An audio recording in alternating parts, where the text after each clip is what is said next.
Bien. Entonces, nuevamente, es un gusto saludarlos. Buenos días a todos y a todas. Y vamos a dar inicio ahora a esta segunda jornada de este seminario, la realidad de la informalidad laboral en América Latina y los desafíos para el acceso a la salud y protección social de los trabajadores y trabajadoras. Entonces, el día de ayer tuvimos ya una interesante jornada marcada por varios análisis y discusiones sobre, por ejemplo, el largo y problemático camino de construcción de un concepto de informalidad.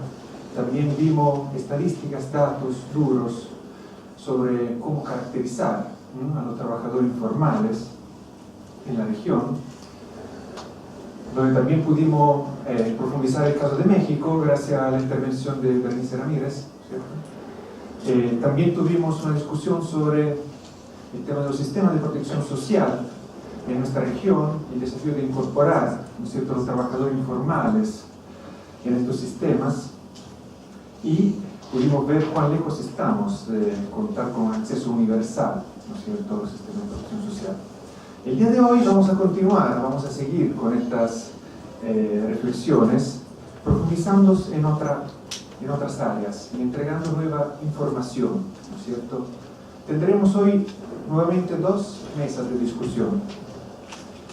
Uno, la primera, focalizada en las inequidades de los mercados de trabajo en la región y su relación con la informalidad.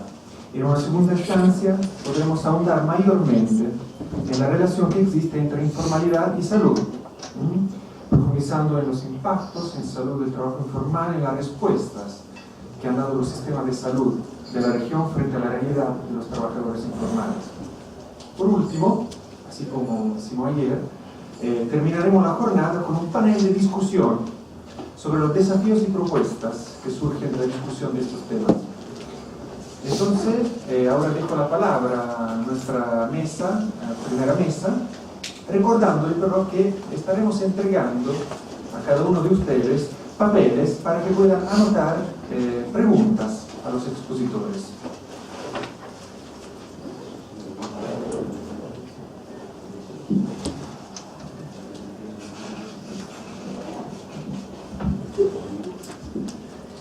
Buenos días a todos y a todas.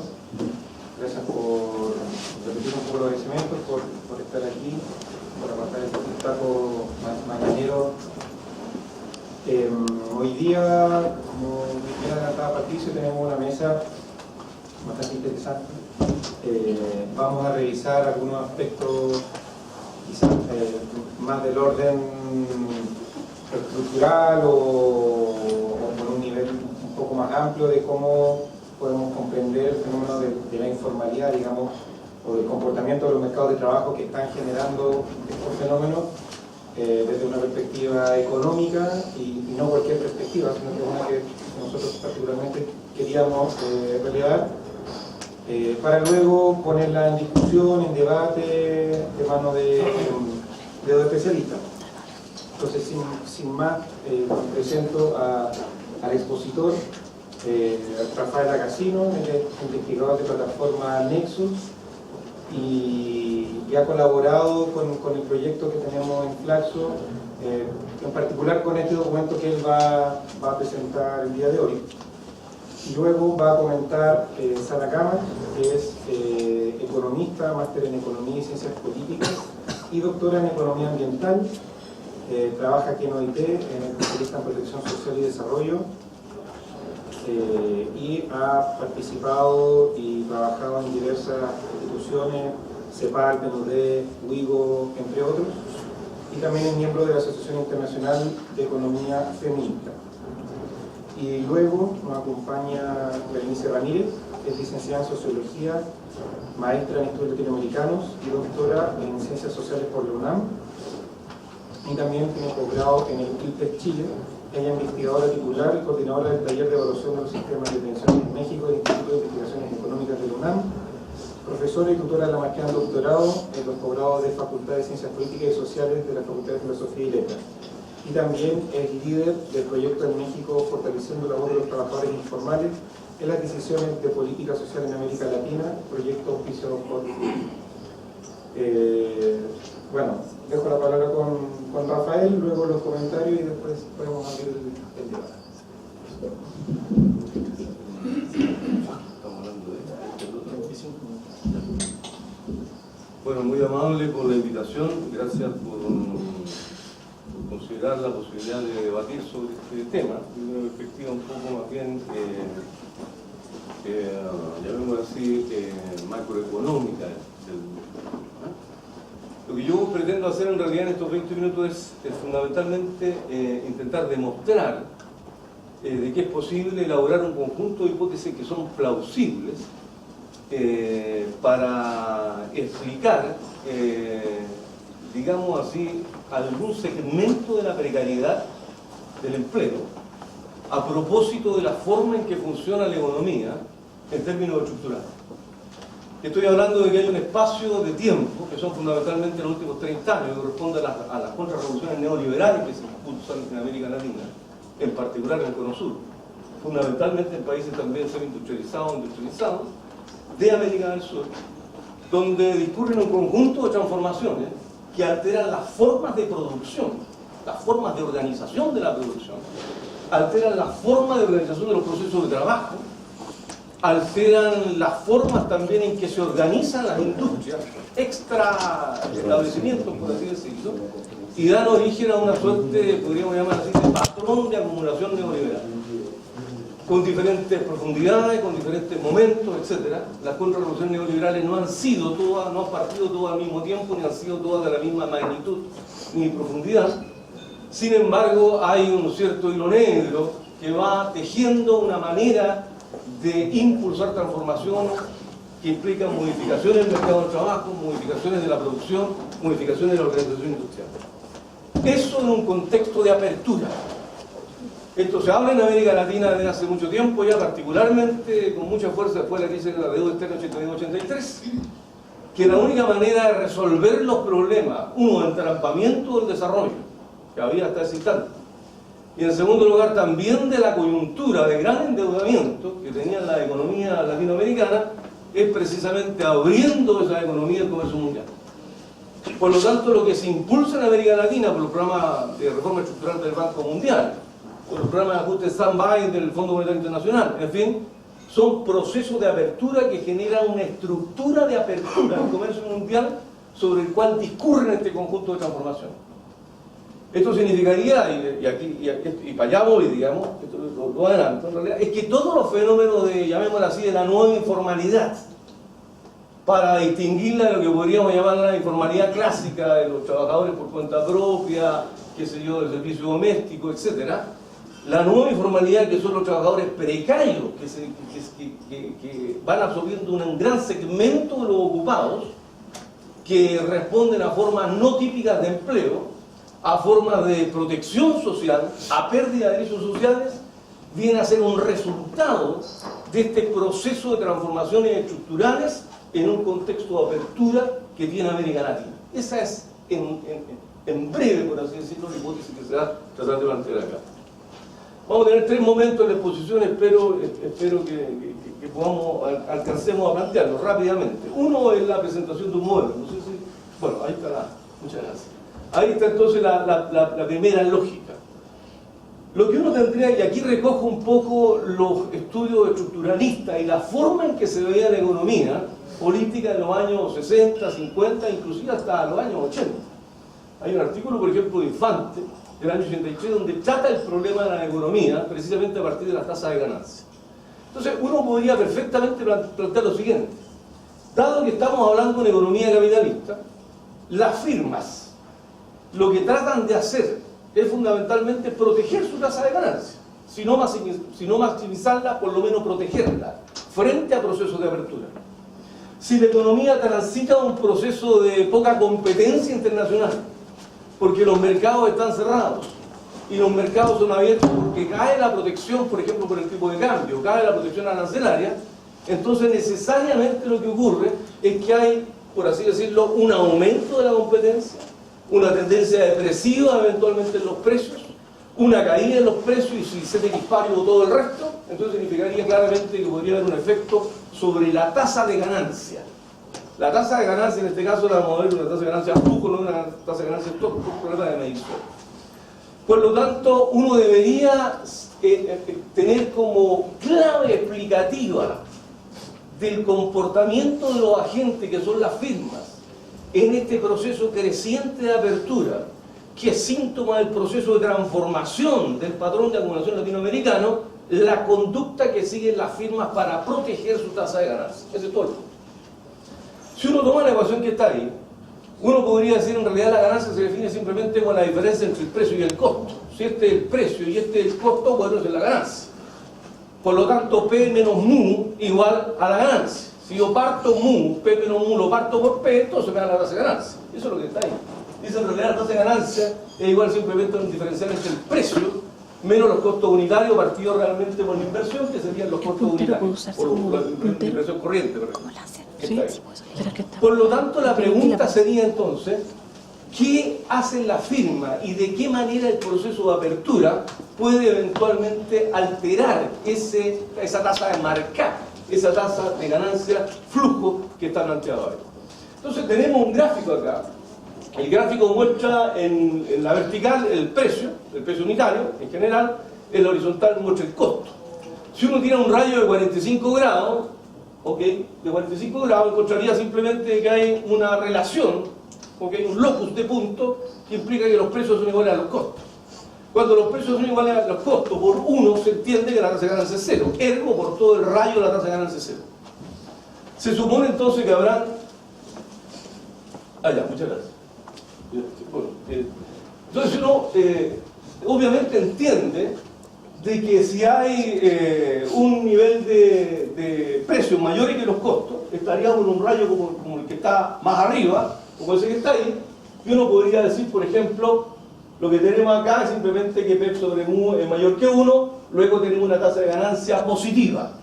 Supongamos que esa es la tasa de ganancia normal, es decir, una tasa de ganancia a la cual aspiran o que se puede determinar producto del movimiento de los capitales que establecen en definitiva una tasa de ganancia del 30 o el 15% que podríamos llamar normal. Normal en el sentido que sería como de equilibrio, donde la afluencia de capitales a una industria o el éxodo de capitales a esa industria cesa, precisamente porque no hay costo de oportunidad asociado a tasas mayores en otros sectores. Supongamos que eso ocurriera.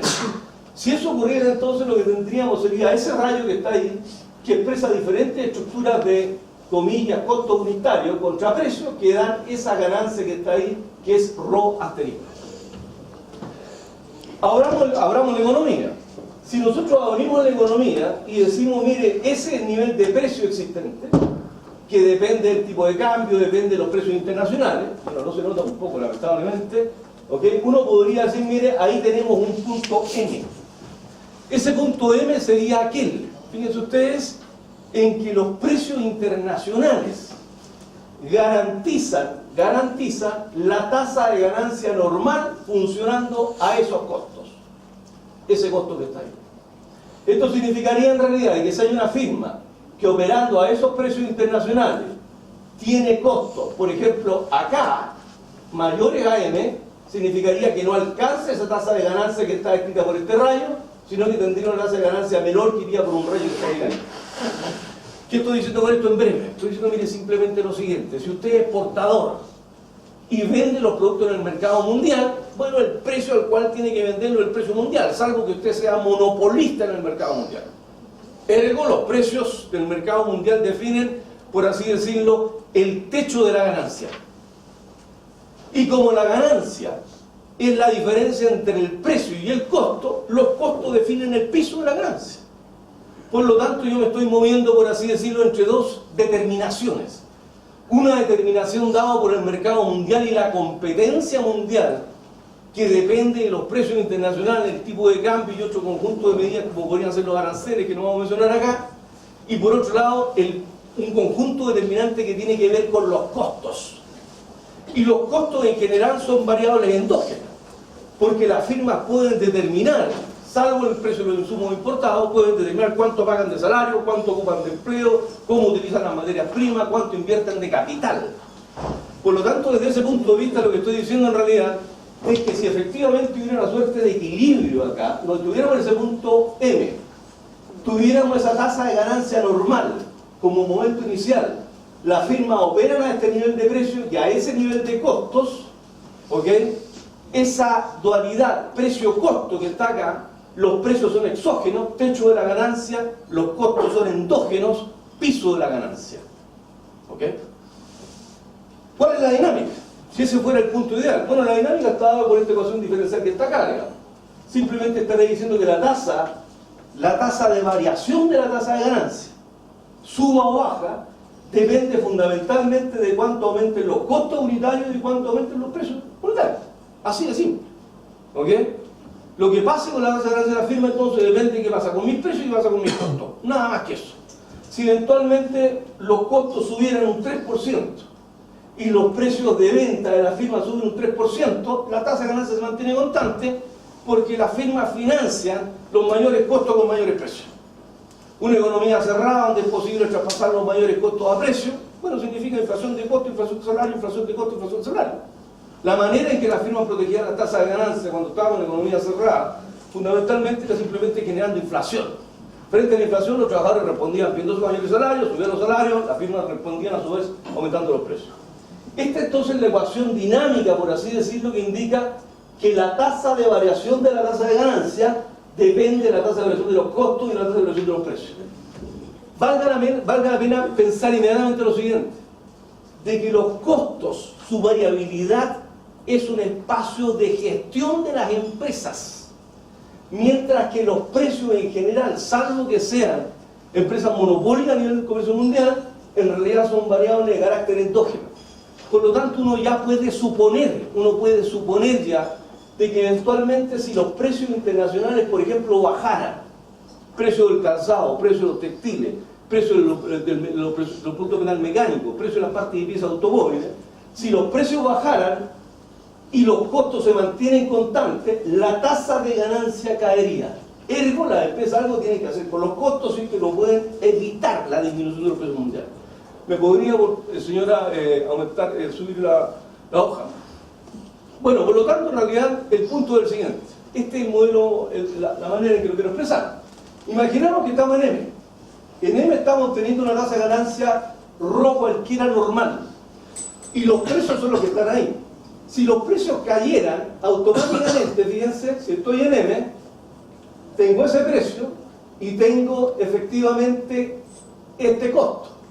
Si los precios caen de ese nivel a este nivel y yo mantengo los costos, obviamente ya no puedo aspirar a esa tasa de ganancia.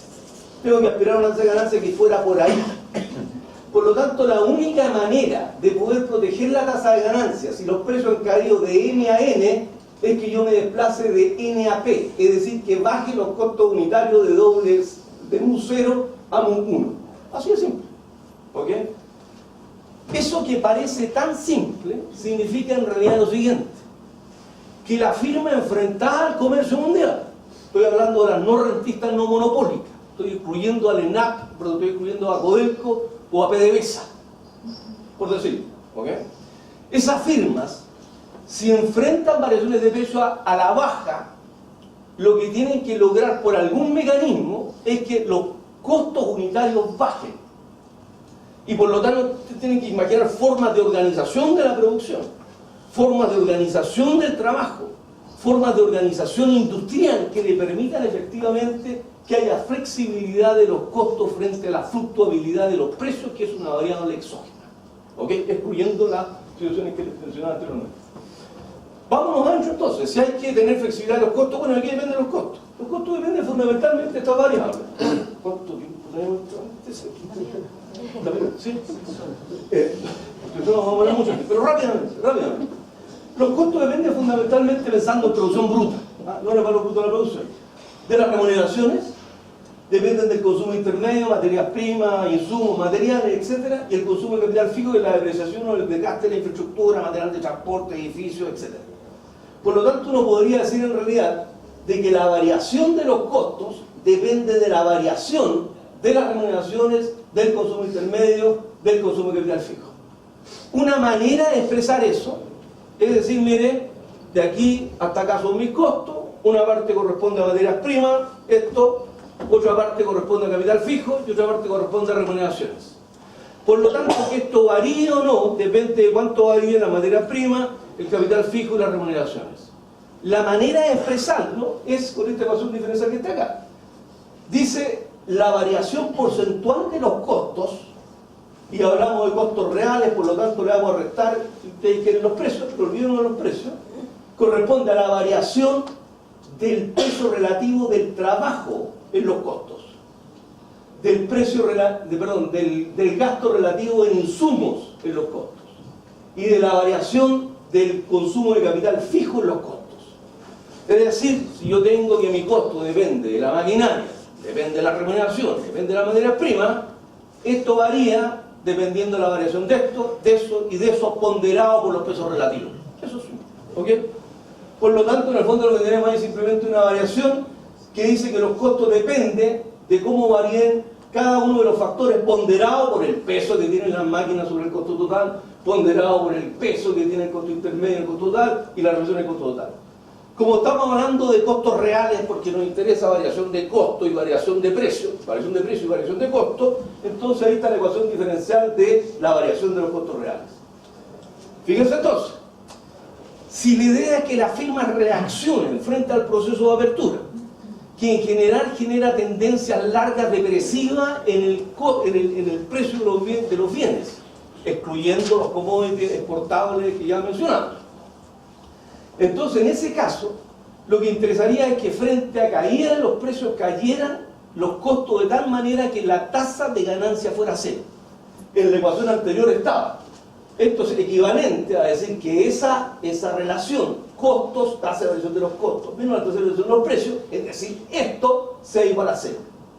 Por lo tanto, si deseamos que la tasa de ganancia se mantenga constante, entonces necesariamente esta estructura de costo tiene que ser cero. O dicho de otra manera, si estos son los costos que están acá, supongamos, yo puedo tener el mismo valor de costo cambiando la composición de los costos. Eso es lo que estoy diciendo. Esto significaría, por ejemplo, que eventualmente podrían subir las remuneraciones siempre y cuando cayera el costo en materiales, cayera el costo en depreciación. ¿Ok? Dado que si las remuneraciones suben y mantengo se disparen el resto de los costos, entonces los costos unitarios subirían y por lo tanto no podría efectivamente absorber la caída de los precios.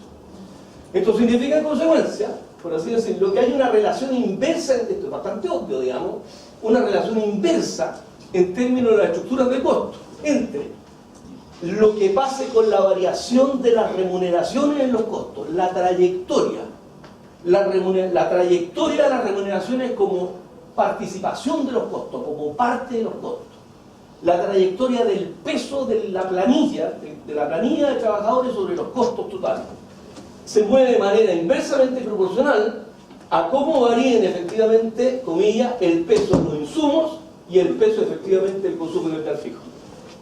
Esto significaría perfectamente, uno podría imaginar una firma, por ejemplo, que hiciera innovación tecnológica.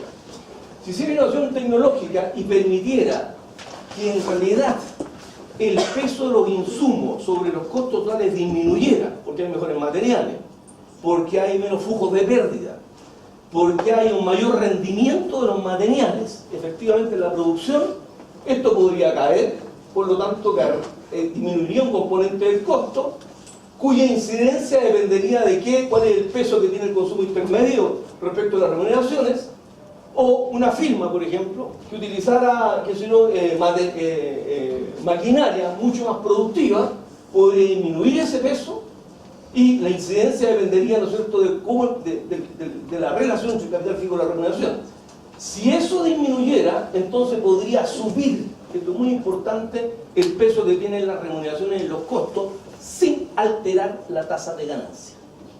Es decir, uno podría hacer frente a una trayectoria depresiva de los precios internacionales, yo puedo requerir una disminución de los costos, pero aún así uno podría imaginar firmas que innovan, que reducen el peso del consumo intermedio, que utilizan mejores maquinarias y que por lo tanto hacen innovación técnica ahorradora de materiales, de producción intermedia, ahorradora de capital que libera, por así decirlo, una fracción de costo para poder financiar el aumento de la remuneración.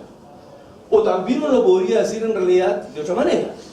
Podría decir las firmas son capaces de reorganizar el proceso de trabajo, reorganizar el proceso productivo, de tal manera que aumentan la productividad del trabajo, ¿ok?, generando más eficiencia en el uso de los materiales y más eficiencia, por ejemplo, en el uso del capital fijo. Más eficiencia en el uso de materiales podría significar claramente, ¿no es cierto?, de que hay una suerte de polivalencia, o hay rotación de tareas, o yo no me preocupo solo del puesto de trabajo, sino que estoy antes y estoy después. O mayor utilización del capital fijo significa turnos continuos, y por lo tanto no hay, ¿no es cierto?, 8 horas en que las máquinas están paradas, sino que hay un proceso de producción continua. En fin, puedo imaginar formas institucionales por las cuales efectivamente la producción, este aumento podría financiarse por el lado del aumento, perdón, a través del aumento de la productividad del trabajo, que a su vez genere aumentos de eficiencia en el uso del consumo intermedio de capital fijo. ¿Podríamos avanzar un poquito? Finalmente, lo que tenemos es lo siguiente. Por otra parte, disculpen que esté un poquito feo lo que está allá, uno podría mirar ahora la participación de la remuneración en los costos totales desde otra manera. Podría decir, mire, la participación de las remuneraciones en el ingreso total, depende del salario, del volumen de empleo, de los precios y del producto. Lo que estoy diciendo ahora, miremos la participación de las remuneraciones de otra forma. Vamos a decir entonces, mire, en las remuneraciones sobre el PIB, sobre el ingreso total en este caso, dependería el salario nominal. Supongamos que le pagamos 2 pesos a un trabajador.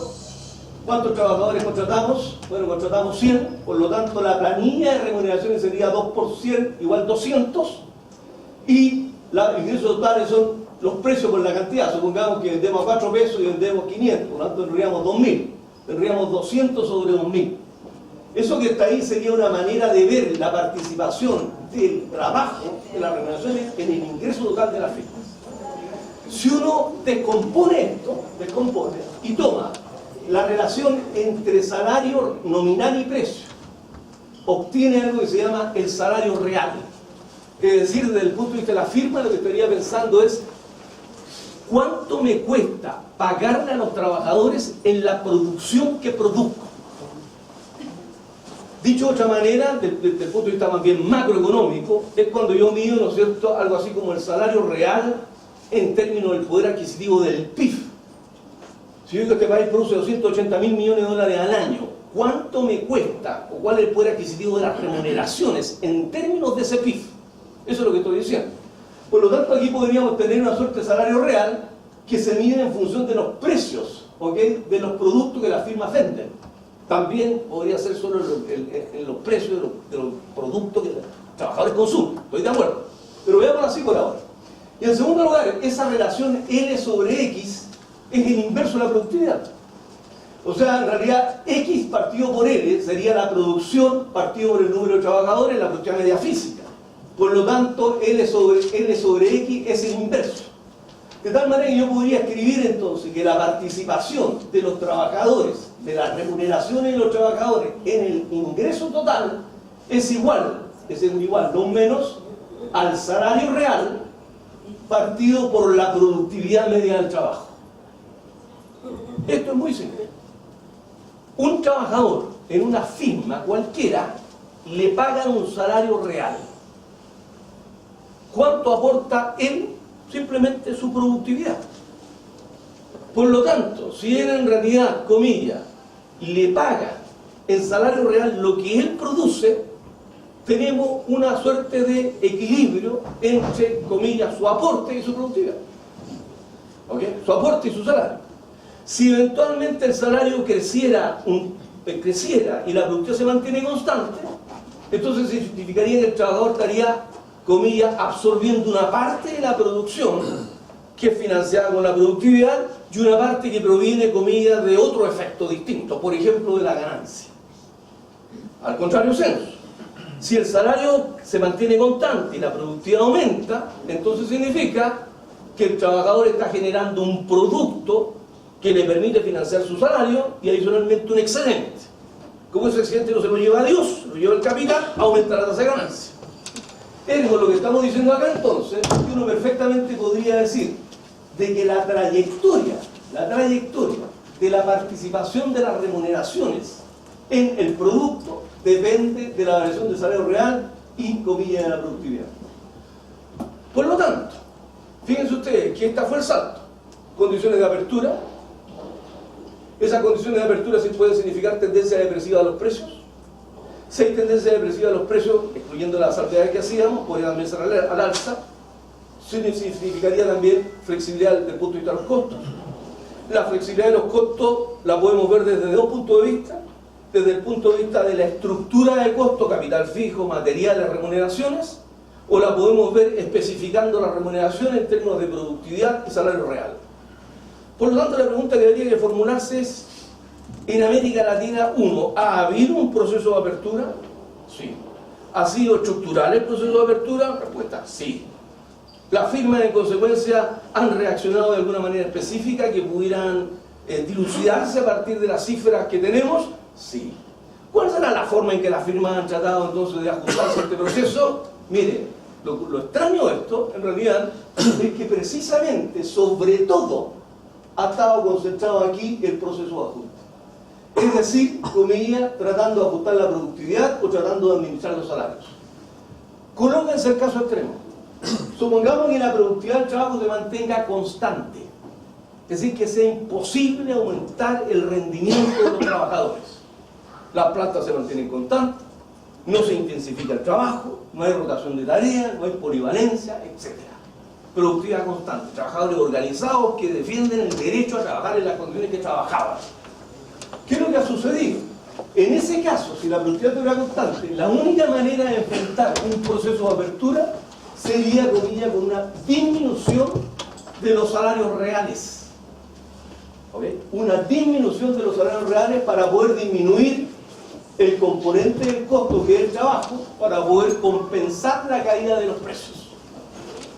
Supongamos que esos trabajadores que lograron impedir que aumentara la tasa de explotación, porque eso es lo que mide en el fondo la productividad, lograron también impedir que cayeran los salarios reales.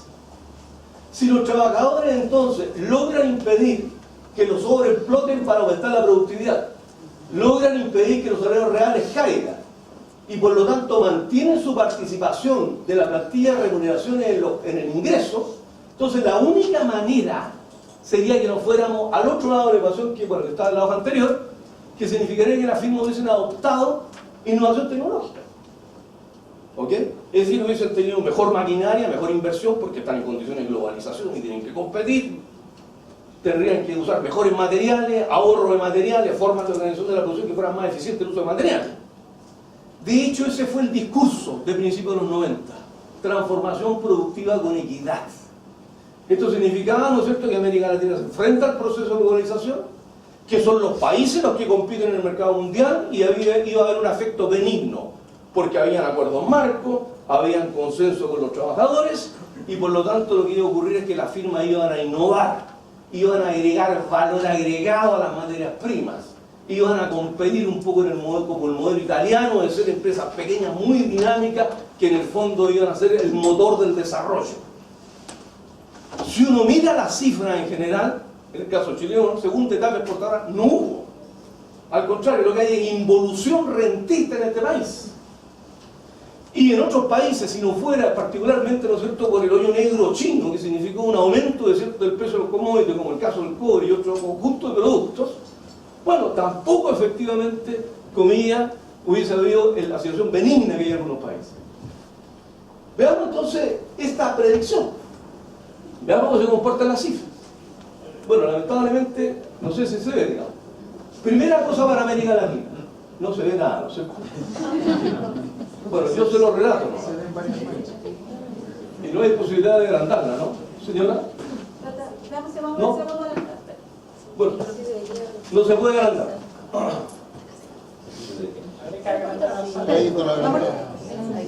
¿Podría subir un poquito? Se ve un poquito mejor. Me disculpan. Pero el resto era simplemente, se podía entender. Sí, miren. Este es un primer cuadro, en realidad, que tiene tres variables. Lo que se llama el grado de apertura del comercio, la variación del PIB y por otro lado el empleo.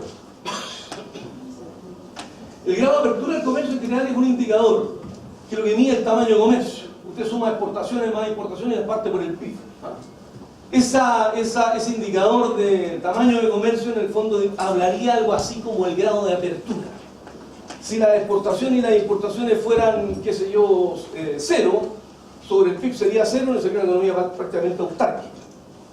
Si usted tiene exportaciones positivas e importaciones y suma ambas, no las resta, no es el saldo de balanza comercial, la suma, entonces diría, bueno, el tamaño del comercio, sea como vendedor, exportador, o como comprador, importador, sobre el PIB tiene un valor significativo. Si uno mira los datos de América Latina, el promedio 91-97, América Latina para 20 países, es lo que la CEPAL denomina América Latina, era 30,6, es decir, que la suma de exportaciones más importaciones sobre el PIB era un tercio aproximadamente. Okay. 98 al 2002, casi un 40%, del 2003 al 2006, perdón, al 2010, 46%, 47%. Por lo tanto, han crecido 14 puntos. Esto significa en realidad que desde el 91, toda la década de los 90, toda la década de los siguientes, aproximadamente entonces América Latina, comillas, enfrenta como globo un proceso de apertura, en promedio. Hay diferencias por países, por supuesto. Pero lo que uno podría decir en realidad es que las últimas 2 décadas de América Latina fue forzada a un proceso de apertura. Y eso no cabe duda, ¿okay? Por los programas del Fondo Monetario Internacional y del Banco Mundial. Si uno toma 12 países, con otra medición, partimos del 33, 39, 44. También se encuentra la misma tendencia. Esos 12 países incluyen los países más grandes de América Latina, ¿okay? Por lo tanto, uno decía, hay un contexto de apertura en América Latina. ¿Qué pasó con el crecimiento de América Latina? ¿Fue terrible? ¿Esto significó una depresión en América Latina? No. Si uno mira las variaciones del PIB en general, uno se da cuenta que América Latina creció, tomando, comillas, los 20 países, 3,4, 1,7, 3,9. Aquí hay un momento, el 98-92, que se llama, la misma CEPAL lo caracteriza como estancamiento relativo, es una ralentización del crecimiento. Pero aquí está creciendo a tasas medias 3,4 y después 3,9. Inclusive en este periodo 2003-2010, en plena crisis posterior a la crisis de Estados Unidos y después de Europa, América Latina crece a tasas más altas que el proceso de recuperación que hubo respecto a los años 80, que fue la década perdida. Años 80, década perdida. Años 90, crecimiento. Año 98-2002, crecimiento ralentizado. Año 2003-2010, crecimiento pujante, aún habiendo crisis en Europa. ¿Okay? Por lo tanto, fíjense que uno podría decir, bueno, evidentemente, como dicen los neoliberales, claramente la apertura ha generado crecimiento. Y bien, se ha modernizado. ¿Okay? Y eso es así. Ahí está la cifra. Y lo muestran como otro número. Si uno toma los 12 países, 3,9, 1,7, 3,8, igual. De tal manera que también para los países más grandes ocurre. ¿Qué pasa con el empleo? Si uno mira el empleo, que es una cosa compleja, o sea, mediciones de empleo para América Latina, en términos comparables, ¿okay? Es difícil encontrar. De tal manera que la cifra hay que mirarla con alguna advertencia. Tenemos un índice de 191 igual a 100. El promedio 91-97 es de 110, 128, 149, 151 al año, el promedio 2003-2011. Por lo tanto, la tasa de crecimiento promedio del empleo es 2,4. Uno podría decir, mire, la apertura llegó al 45%, es decir, casi las exportaciones e importaciones son casi la mitad del PIB en América Latina, han crecido en promedio durante 2 décadas al 4% y su empleo ha crecido alrededor de, comillas, el 2,4% por año. ¿Okay? Por lo tanto, los datos estilizados, por así decirlo, me están mostrando una América Latina de 20 o 12 países que está siendo forzada a un proceso de apertura. Sin embargo, la manera en que está reaccionando la firma y los sectores es un proceso de crecimiento a tasas, decíamos, del 4%, con el proceso ralentizado del 98 al 2002 de 1,7%, y creando empleo a alrededor de un 2,8% anual. Si yo tomara solo esas cifras, podría hacer el siguiente argumento, o podría elaborar el siguiente punto. Si la producción crece un 4% y el empleo crece un 2,4%, es obvio que la productividad en América Latina en promedio creció, por lo menos un 1,6%. ¿Estamos? Porque en realidad, si el promedio de crecimiento fuera el 4 y el empleo crece el 4, bueno, no hay problema. Significa en realidad que la producción creció proporcional al crecimiento del factor productivo empleo. Si el empleo hubiese crecido 0% y el PIB crece, la productividad hubiese crecido mucho. Aquí lo que estamos diciendo simplemente, por lo menos, en general, es que en ese periodo, después de la década perdida, el PIB crece el 3,9, el empleo crece el 3,2. Él crece el 1,7, aquí crece más el empleo. Fíjense que ese es el periodo de crecimiento ralentizado. Ahí uno podría argumentar en realidad que la producción se frenó y no obstante el empleo no pudo frenarse. Y eso es muy típico también de los ciclos a la baja, porque hay fricciones para el despido, pero sí hay respuestas inmediatas de parar las cadenas de producción. Y después el periodo de crecimiento más pujante, que era actual, de 3,8 o de 4, fíjense ustedes que crece el 4% y, comillas, el empleo crece un 2,4. Es decir, la planta de trabajo está creciendo más lentamente que lo que está creciendo el volumen de producción. Hay un crecimiento de la productividad. Y en promedio, en general, para estas cifras muy estilizadas, donde el empleo tiene problemas, en general, si uno compara el 4% de crecimiento del PIB contra el 2,4% del empleo, claramente hay un crecimiento de la productividad en un contexto de apertura. Ese es el contexto en el cual uno se mueve. ¿Me podría, por favor? Digamos ahora lo siguiente. Subir un poquito la... Ahí, bueno. ¿Podría ampliarme gracias. Bien, aquí hay ojalá lo puedan ver, aquí hay en realidad un gráfico para que lo podamos ver un poco en términos de trayectoria, no de promedios. Lo que tenemos en este gráfico es estos que están aquí, estas barras que están acá, lo que miden son los grados de apertura. Este es el tiempo, 1991 hasta el año 2011, y acá lo que tengo es un indicador que corresponde al grado de apertura en términos de porcentajes. Es decir, lo que yo tengo es lo siguiente, perdón, allá está el indicador, de 0 a 9, este es el indicador. 0 grado de apertura, 30% de grado de apertura, 69. Por lo tanto, si uno toma las barritas, parte con que, comillas, 12 países de América Latina tenían en promedio un 30% de su suma de exportaciones más importaciones sobre el PIB, y eso va aumentando paulatina y sistemáticamente, comillas, en el tiempo hasta el año 2011. Esos periodos que están acá, ustedes comprenderán que son por razones obvias. Hay una situación de crisis en la que obviamente las compras del exterior disminuyen, pero la tendencia en general es una tendencia a la apertura. Eso es lo que veíamos en los promedios. En segundo lugar, si uno ve el PIB, que sería la línea segmentada, se da cuenta que en todo este proceso, si eso es lo interesante de esta cosa, en todo este proceso lo que va sucediendo es que el PIB crece. Parte en un índice 100 el año 91 y termina en un índice por sobre los 180 el año 2011 aproximadamente. O sea, en 2 décadas efectivamente casi se triplica, o se duplica más bien dicho, el PIB. Si uno toma la cifra de empleo, que ya tenemos complicaciones, pero como idea por lo menos, el empleo sigue creciendo, fíjense, muy cercano al PIB.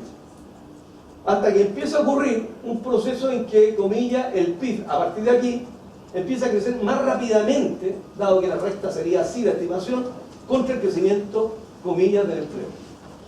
Es decir, el crecimiento del empleo en el proceso de apertura va teniendo rezagos respecto del crecimiento del PIB. Y eso necesariamente tiene que estarse expresando en aumento de la productividad, o dicho en economía política, aumento de la tasa de exportación.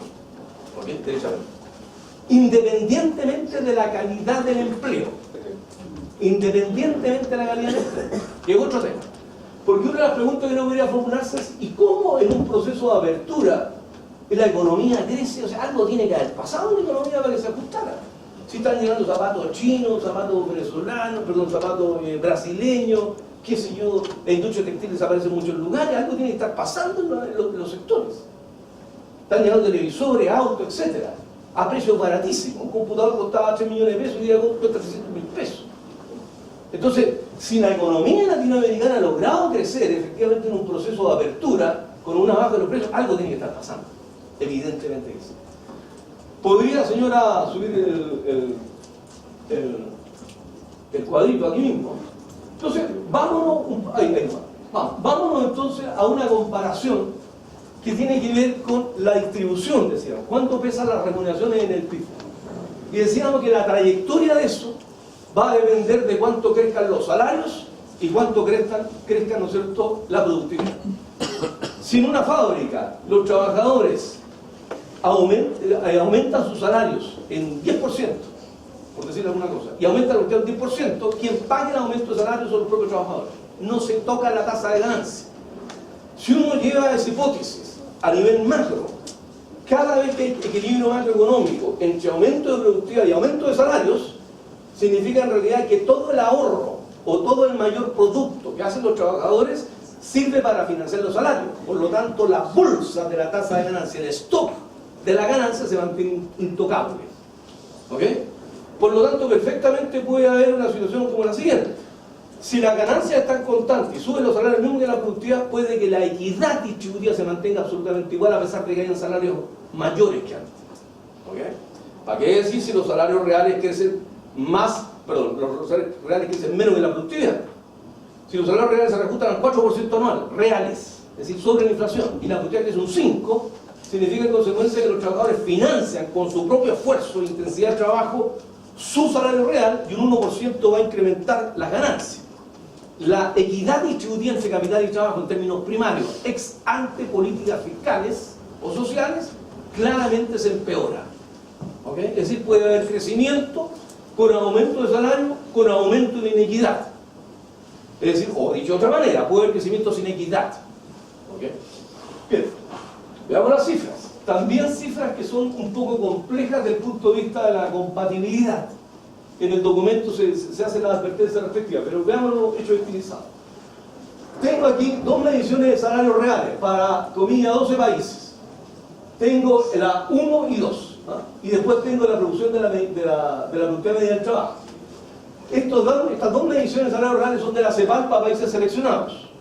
Esta es una publicación del dato propiamente tal, es decir, que entre 1981 y 1990 los salarios reales cayeron un 6,5%. Eso está escrito en un documento que creo que se llama el cambio, ese documento fundacional de la CEPAL con la señora Bárcena, donde dice en realidad es la hora de la igualdad que lo llama el documento, ¿ah?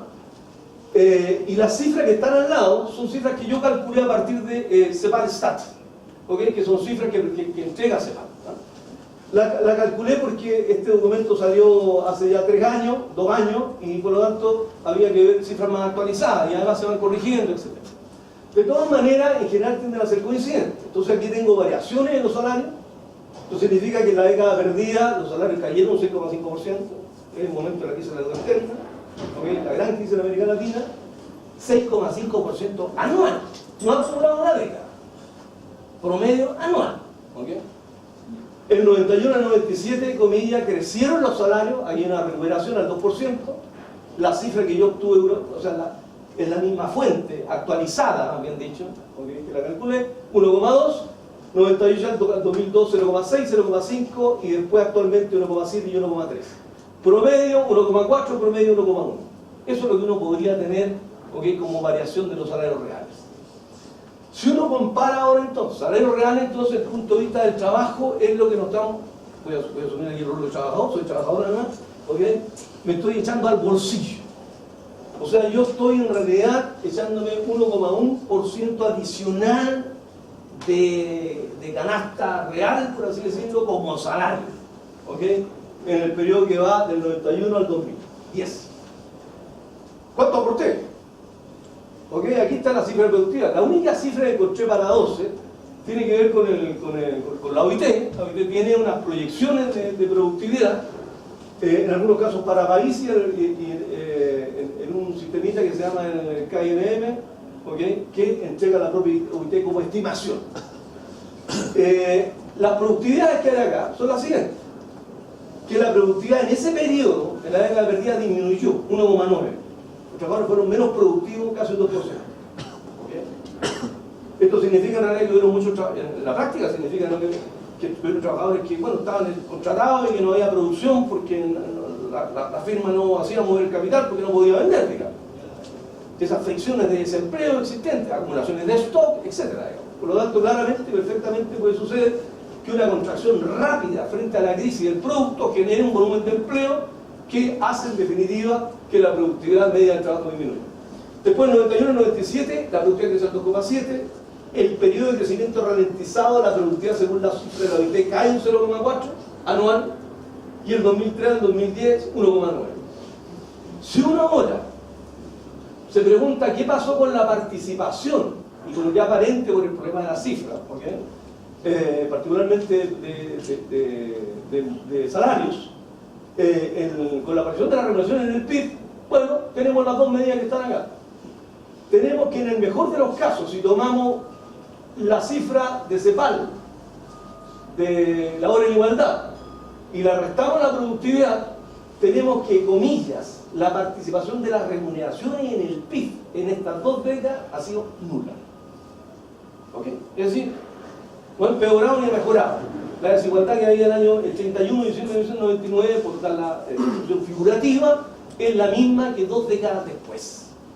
O sea, todo este crecimiento, con todo ese crecimiento de empleo, en todas estas condiciones de apertura y de globalización, ha generado un nulo efecto distributivo primario. 2 décadas de esterilidad equitativa. ¿Ok? Segundo, si uno toma ahora la cifra más actualizada, no la fuente de la hora de igualdad, sino que la CEPAL Stat, tomando los datos de ahí, descubre en realidad que la productividad cae menos 0,3. Es decir, en realidad no solo habría estancamiento, sino que habría un pequeño sesgo regresivo en la distribución, ¿okay?, como promedio. 2,3 en la década perdida, 1,5 en el caso del 91-97, 0,9 en el momento de la ralentización que decimos y 0,6 actualmente. Esto significaría en consecuencia que tomando esa cifra, uno podría decir, bien, estamos en un contexto de apertura, América Latina ha crecido, ha generado empleo, sin embargo la equidad distributiva funcional, primaria, la relación capital-trabajo en el ámbito de la producción, no en el ámbito corregido como diríamos que el Estado recoge los muertos del mercado, sino en el ámbito de la producción. Antes que el Estado recoja los muertos, ¿okay?, significa claramente que hay inequidad, ¿okay?, y existe lo que podríamos llamar una suerte de regresión relativa de eso. Y vamos terminando, porque la pregunta entonces hasta ahora es, la conclusión que tenemos en realidad es que hay inequidad, ¿okay?, inequidad que está operando no por el lado de que, comillas, yo tengo condiciones, a ver, ¿cómo lo pudiera decir? Estoy tratando de explicar la tendencia a la inequidad a partir de elementos macroeconómicos, no de elementos estructurales sociales, por llamarlo de alguna manera, o antropológicos, ¿me entiendes? O sea, estoy diciendo que si ya la inequidad existe porque hay racismo, ya la inequidad existe porque hay discriminación de género, ya la inequidad existe, ¿no es cierto?, porque hay, qué sé yo, estructuras de clase bastante marcadas. Lo que estoy diciendo adicionalmente es que sobre todo eso, lo que hay aquí es un impulso macroeconómico que genera, en el mejor de los casos, mantención de la inequidad estructural. Ese es el 0%. ¿Estamos? ¿Ok? Eso es lo que estoy tratando de decir. ¿Me podría, por favor, subir la dele nomás, porque ese cuadro no puedo mover. Tal vez, bueno, para que vamos a mover eso. Dele nomás. La contracara a esto. Porque acuérdense que la cosa, finalmente, entre capital y trabajo. O sea, si usted tiene, bueno, no sé cómo explicarlo, pero uno podría decir aquí, en este vaso, lo que hay, ¿no es cierto?, es simplemente el precio del vaso, aquí está el costo de las materias primas, aquí está el costo del capital y aquí está el excedente. Por lo tanto, detrás del precio del vaso, detrás del vaso está el precio monetario, detrás del precio monetario hay composición de costos, detrás de la composición del costo hay sujetos, capitalistas, trabajadores y otros capitalistas que tienen materias primas. Si uno hace un link hacia atrás de este vaso y se va a la industria del vidrio, se va a la industria del agua, se va a la industria del embalaje, encuentra de nuevo capital, trabajo, materias primas, en fin. Si sigue hacia atrás, finalmente nos encontramos, como decía Petty, ¿Okay? William Petty decía aquí, la madre de la riqueza es la tierra y el padre de la riqueza es el trabajo. Y sin embargo, ni la madre se pertenece a sí mismo, ni el padre a sí mismo, porque el capital se apropió de él. Ergo, entonces aquí hay una apropiación capitalista de esta historia, y la relación en consecuencia es entre capital y trabajo el problema. Por lo tanto, si lo que hemos descubierto en condiciones de apertura, crecimiento, generación de empleo durante 2 décadas, agregada a la desigualdad estructural de otras fuentes, esta desigualdad macroeconómica producto del patrón de acumulación, que se expresa en que la participación de la remuneración sobre el PIB o está estancada o cae, la contracara es que la participación de la ganancia sobre el PIB o aumenta o está incólume. ¿Ok? ¿Eso cómo se mide? Se mide con esto que se llama participación del excedente de explotación en el PIB, que sería algo equivalente así como la participación de las ganancias brutas en el PIB. Hay problemas en la medición. ¿Por qué problema en la medición? Porque hay ingreso mixto que todo el mundo sabe que trabaja en cuentas nacionales. Hay problemas también, comillas, porque este excedente de explotación incluye lo que se llama el desgaste de las maquinarias. Pero el desgaste de las maquinarias por exenciones tributarias, en realidad hay una depresión acelerada que infla, ¿ok?, el desgaste. En fin, hay varios problemas técnicos que resolver. Ampliamente hay que tomarlo como hecho utilizado con la información disponible que producen este tipo de cuentas nacionales. Bueno, entonces tenemos ahí participación del excedente. Yo coloqué algunos países acá porque son los únicos datos que encontré, y casi todas las fuentes son CEPAL y otras fuentes equivalentes. Entonces tomemos por ejemplo el caso de Brasil, 95, 2000, 2003, etc. Ahí lo que hay claramente es, fíjense, voy a decir así, una tendencia leve al aumento de la participación de la remuneración, perdón, del excedente bruto en el PIB. Es decir, en esto del 95 para adelante, lo que uno encuentra en realidad es que las ganancias en el PIB brasileño han tendido a pesar más. A contrario censo, uno podría suponer, porque hay que verlo, que en realidad la aparición de las remuneraciones en el PIB ha caído. ¿Ok? O se ha mantenido estancada. Segundo, el caso chileno, 34, 33, 39. Con esas cifras que están ahí, publicadas por la CEPAL 2012, porque hay de esos cuadros, anexo página 28. Yo voy a revisar esa cifra de Chile, porque aquí, bueno, porque tenemos una cuenta nacional, no conoce más cómo se produce, pero la coloqué esta vez. También entonces habría un aumento, comillas, en la participación del excedente en el PIB. Bueno, y así con los países, Uruguay, Venezuela, Argentina, etc. Lo que uno encuentra, entonces, en definitiva, es lo siguiente: no solo que la distribución primaria desfavorece efectivamente el mercado, al trabajo como participación del PIB, sino que adicionalmente la contracara es que el excedente ha tendido a participar. Voy a forzar lo hecho. La apertura, que ha generado crecimiento, que ha generado empleo, ha favorecido fundamentalmente el capital. Así de dura la tradición. Y además que yo creo que va así. Pero lo digo de manera fuerte para que se entienda. Entonces la pregunta sería, pero si ha favorecido el capital, tiene que haber desfavorecido al trabajo, pero solo con una cuestión estadística. Y aquí es donde comienza entonces la pregunta, si usted me puede subir el papel. Y con esto termino. Copiemos toda esta chuchoca. O si quiere la veo, no sé si gusta. ¿Sí? Bueno, miren, podría bajar un poquito, solamente. Ahí. Miren, esta es una evaluación muy simple, digamos, porque hay dos acercamientos para esta última pregunta. Uno, flexibilidad de precios y costos, pero que determinan sobre innovación, organización del trabajo y mercado del trabajo. Es decir, el crecimiento de América Latina en condiciones de apertura y con esta tendencia distributiva, algo tiene que haber modificado los paradigmas del mercado del trabajo, el funcionamiento de las firmas, bla, bla, bla, bla, bla, etc. Lo que pasa es que hay una vía benigna, que es la que todos esperaban. La vía benigna, en realidad, fíjense ustedes que aquí los costos están: salario por empleo, remuneraciones, precio de las materias primas por la cantidad de materias primas del consumo intermedio, precio del capital por la tasa flujo del capital, que es la tasa de uso del stock de capital, sería el capital. Entonces, en el fondo, el costo, y esta es la cantidad producida, por lo tanto son costos unitarios. Entonces uno podría expresar el costo unitario dependiendo de tres precios claves: salarios, precio del insumo, precio del capital.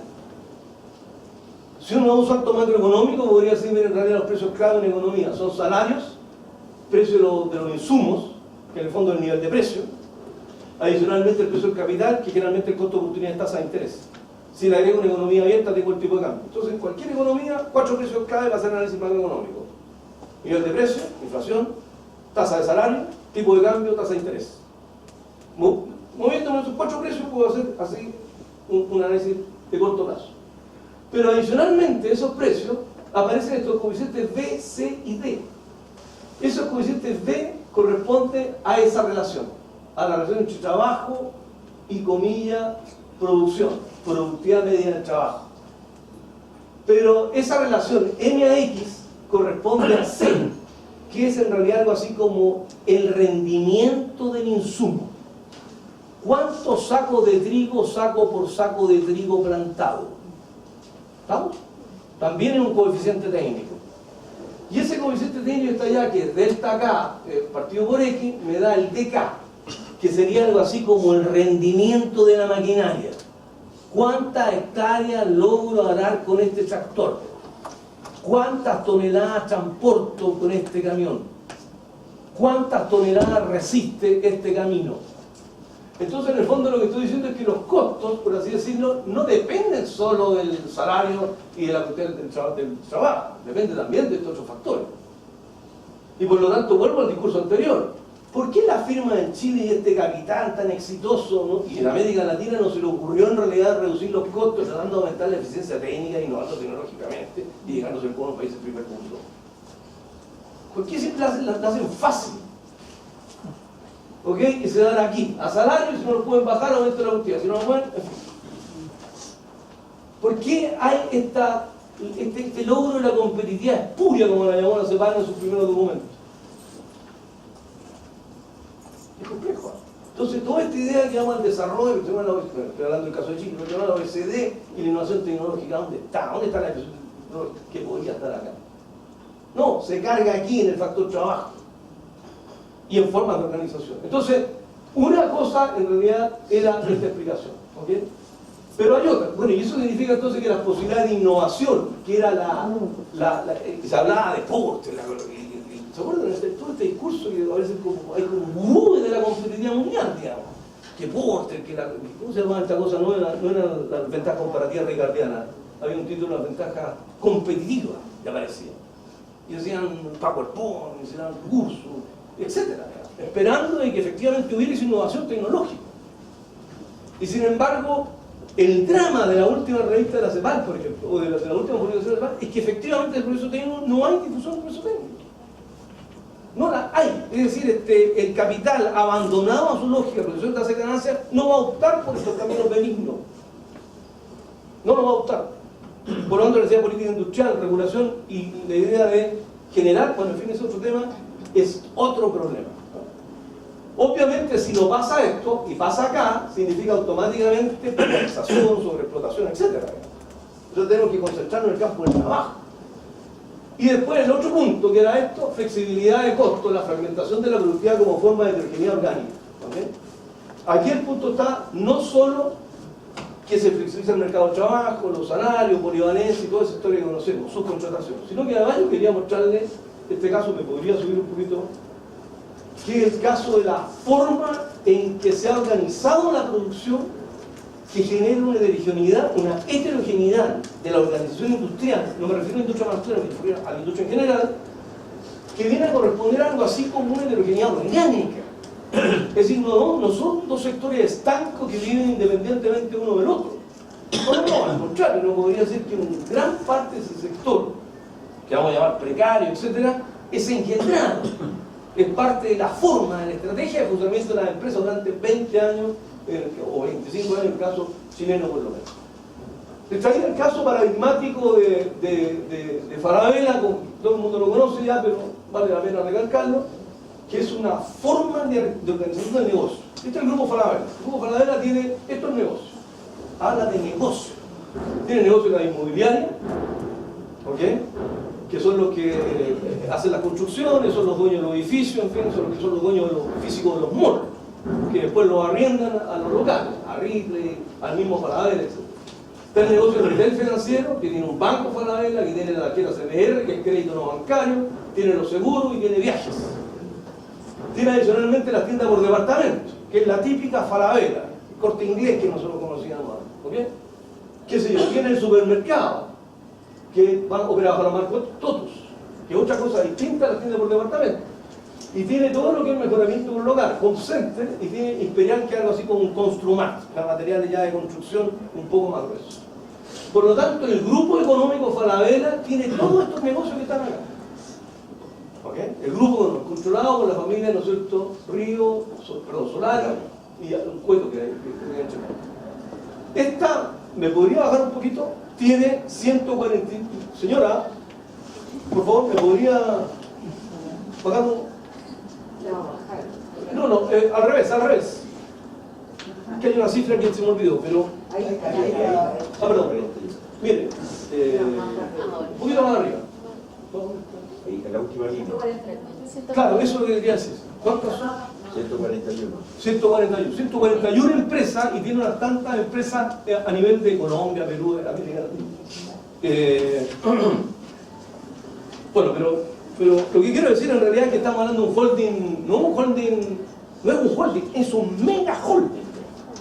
¿Okay? Grupo de empresas. 45, decíamos, ahí está, 45 empresas de Chile, 45 RUTs. ¿Okay? Que es la forma en que se definen las empresas y también las estadísticas, que vale la pena después discutir. Y después tenemos 44 empresas de la región al año 2012. ¿Okay? De tal manera que no estamos hablando de un grupo económico chileno, estamos hablando de un grupo económico que cubre América Latina. ¿Para qué? Cerripe, Cencosud y otros tantos, Pensanco, por ejemplo, etc. Si uno podría ahora, nosotros vamos a tomar de ese grupo de empresas solo dos holdings. Uno, el holding que llamamos tienda por departamento. O sea, no nos vamos a preocupar del retail financiero, no nos vamos a preocupar del holding de la inmobiliaria, no nos vamos a preocupar del holding, bueno, no me acuerdo cuál era el otro, del mejoramiento del hogar, por ejemplo, etc. ¿Ok? Sino que nos vamos a preocupar de todos esos modelos de negocio, el grupo económico. Fíjense lo que sucede acá. Lo que tenemos, este es el RUT, que se llama Falabella Retail S.A. Tiendas por Departamentos. Y lo que sucede es que esta empresa que está acá, como ya todo el mundo sabe, casi no contrata personal salvo los cuadros de dirección. Todo el personal está contratado en 45 unidades jurídicas, es decir, 45 RUT, que son las que les proveen personal para atención de tiendas acá. ¿Ok? De hecho, entonces, cuando yo hago la estadística, ojo, esto es muy importante, cuando hago la estadística y tomo a Falabella Retail y busco el RUT en la base de datos y digo, tiene CIU comercio por mayor, y ya hago el cuadro y digo, ¿cuál es la productividad de Falabella de Retail? La productividad es altísima. ¿Por qué? Porque tiene tres gerentes y todas las ventas van por ahí. ¿Me entienden lo que quiero decir?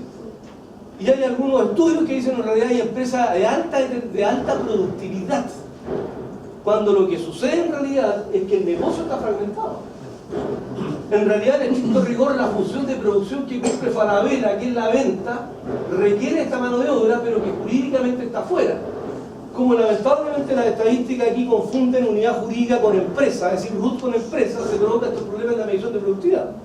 Eso me lo encontraba yo con el sector industrial. Teníamos forestales, por ejemplo, que el trabajador por cierto, sea 10 millones de dólares. Era imposible. Sobre todo los trabajadores eran subcontratistas. Entonces, en el caso industrial hubo que agregar los subcontratistas para calcular la verdadera productividad, porque la función de producción está fragmentada. Entonces, de partida aquí se da, fíjense ustedes, esta es la empresa que vende al cliente final. Estos 45 RUT que están acá, que son servicios personal, comillas, no son empresas que sean corredoras de personal para el mercado en general. Son empresas que venden única y exclusivamente a Falabella. ¿Estamos? O sea, no son empresas que uno podría decir pymes que funcionan en los mercados y que venden a cualquiera. No, son empresas, tanto así que son engendradas por Falabella. Lo mismo sucede con servicios de transporte, que le vende exclusivamente a Falabella su servicio, y lo otro, lo que está acá. Estas empresas que se llama aquí servicio de capacitación de personal, son empresas que capacitan exclusivamente a los trabajadores que no son de Falabella Retail, pero que pertenecen a esta empresa que solo le prestan servicio a esto. Luego, lo que yo tengo en el sector servicio de esto, perdón, sector comercio de esto. Y después en el sector servicios empresariales tengo esto. Entonces podría, si miro solo las estadísticas por RUT, encontraría, por así decirlo, un sector comercio moderno, de alta productividad, grandes locales, etc. Y por otro lado un conjunto de pequeñas empresas que lo único que producen es correr mano de obra, por lo tanto no tienen grandes ganancias, y que son pymes, porque además son de 40, tienen pocos trabajadores y pocas ventas. Y parecen dos compartimentos de Estado. ¿Okay? Sin embargo, si yo la junto y empiezo a ver el problema de la centralización del capital y la ganancia, y eso es lo que me preocupa en realidad, entonces desde ese punto de vista empiezo a descubrir que hay este entramado. Entonces yo diría, en realidad, aquí hay que cambiar la lógica. Aquí la lógica es la acumulación de capital. La acumulación de capital es una empresa. ¿Qué es lo que es una empresa? Una empresa es un agente que tiene soberanía para poder movilizar recursos. Y los puede movilizar esos recursos, comillas, fragmentando la producción como lo hacen aquí, fragmentando los servicios. Fíjense además que Falabella tiene fabricación de prendas de vestir y comercialización de prendas de vestir. Estas dos empresas que están acá, perdón, esta no va. Esta empresa comercializa solo para Falabella. Porque estas dos que están acá, sí, comillas, pueden vender a clientes. Es decir, podrían ser como empresas más o menos independientes. ¿Ok? A pesar que son quedadas por Falabella. Después, todos los call centers. Aquí donde trabajan los chiquillos. ¿Ok? Estudiantes, ¿no es cierto? Que son los que se tomaron después las empresas, ¿eh? ¿No es cierto? Aquí trabajan los chiquillos, trabajadores precarios, en fin, absolutamente, bueno, en fin, ustedes conocen cómo se trabaja, cómo trabajan los chicos. ¿Ok? Todos estos son los conceptos que además están especializados en prestar servicios única y exclusivamente a Retail Falabella. Nuevamente entonces, en el sector comercio encontramos esa empresa por RUT. En el sector servicios empresariales, todas estas pymes, y en el servicio empresariales, todas estas pymes. Si las miro por fuera, listo, termino con esto. Si las miro por fuera, entonces tengo dos segmentos modernos, pujantes, y otro deprimido, pequeños, en fin, etc. No, aquí está la heterogeneidad orgánica claramente presentada. Bueno, aquí están estas otras empresas que son las que prestan servicios de pago de remuneraciones y servicios inmobiliarios, que en el fondo, comillas, claro, le venden a Retail Falabella, le venden el servicio de Retail Falabella, pero además le venden a los otros holdings de esta misma holding. Por lo tanto, si uno le va a mal la vista, son empresas igual del holding, del grupo, de Solártica. ¿Entienden? ¿Ok? No son empresas independientes. Por lo tanto, no hay competencias de mercado acá. Y sectores están. Bueno, no aburro más con esto. Hay otro caso, que es el caso, podríamos, solo muy amable, mostrarlo, digamos. Está en el papel, ustedes lo pueden ver. Pero no importa. Que el otro holding, que es el holding supermercado de Totos, que tiene, no sé, también 27 RUT por los cuales contrata el personal. ¿Okay? Ahí están todos los servicios de pago, remuneración, y aquí están todas las empresas que entregan servicio a estas.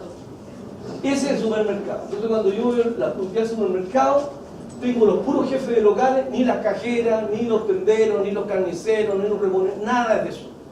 Alta productividad, moderno, ganancia, dinámico y transnacionales. Por lo tanto, yo tendría que replantear el tema. De hecho, las universidades, dicho sea de paso, el problemita que hay es que generan inmobiliarios. Entonces, cuando uno mira estadísticamente el PIB de educación, está con problemas.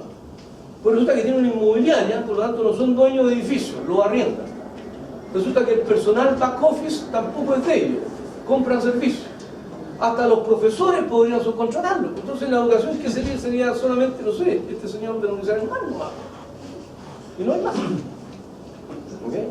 Entonces aquí hay un problema también, de paso, digo, estas dos cosas, con esto termino. Uno, que hay una heterogeneidad orgánica. ¿Qué significa que es orgánica? Que yo creo que la idea del dualismo, esa idea de que yo tengo, ¿no es cierto?, un sector moderno, un sector, qué sé yo, pujante, exportador de grandes empresas en un sector atrasado, etcétera, que es una cuestión que habría que revisar en esta perspectiva. Por lo tanto, también, si es orgánico, significa en realidad que también la estructura ocupacional es orgánica. No es que tenga empleos precarios acá, que sean independientes de los empleos protegidos acá, sino que la organicidad de la acumulación de capital hace en realidad que se engendre una estructura precaria de producción y una estructura precaria, comillas, de empleo. El empleo precario y por lo tanto la informalidad en el nuevo sentido no clásico de la cosa viene a ser también un resultado de ese proceso de organización industrial. ¿Ok? Ya.